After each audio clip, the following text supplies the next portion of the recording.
Prime Minister Anthony Albanese has called an emergency caucus meeting for next Wednesday as the government looks to fast-track measures to ease the burden of cost of living. Joining me now is former Minister in the Howard Government and Bondi Partners Senior Advisor Peter McGauran. Peter, good morning. How are you? Excellent, Tim. You had your crystal ball out a few weeks ago and you said cost of living, cost of living, cost of living. That's what it's all going to be about.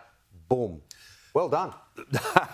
It was self-evident, I suspect, to everybody except Prime Minister Albanese and his government. By the way, during the year, and this is where the Prime Minister gets exasperated, is he believes they have addressed the cost of living issue.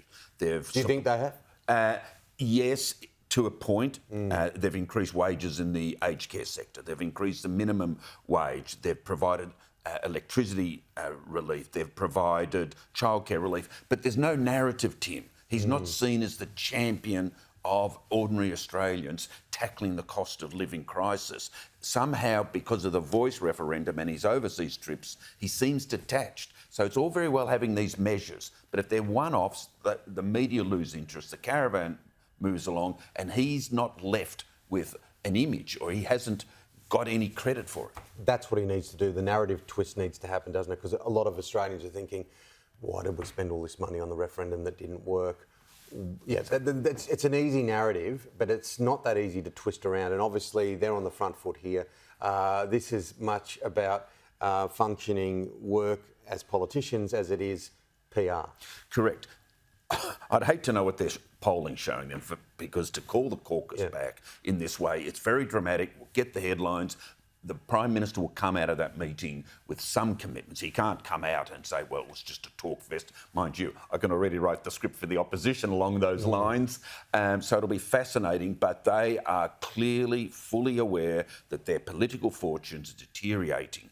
We won't know for sure until we get the first couple of polls, but it's possible. It's possible, Tim, it's too late, and that Australians already have an entrenched view of the Prime Minister. But he still has time, and he's got the resources or the levers of government, and he's exercising them by calling the caucus together. But as a nemesis, Peter Dutton's still not a retail politician. He's got a long way to go before he's going to be honestly perceived as the next leader of this country. Understand and agree, but don't underestimate him. And I think Labor's waking up that they can't. On this cost of living issue, he's championing ordinary Australians. He's championing the cultural conservatism. He's framing himself. He says he's for the workers, striving, working families, middle class. He's honing in on housing unaffordability. He hasn't yet got a strategy for the teals. I don't think you can out-teal the teals. I think he's got to go negative on them. He's got to run hard campaigns against them, and he's got to get good candidates across the board. So he's got a power of work to do, but at least he's emerging with an identity. Australians don't yet have a sense of identity with Anthony Albanese.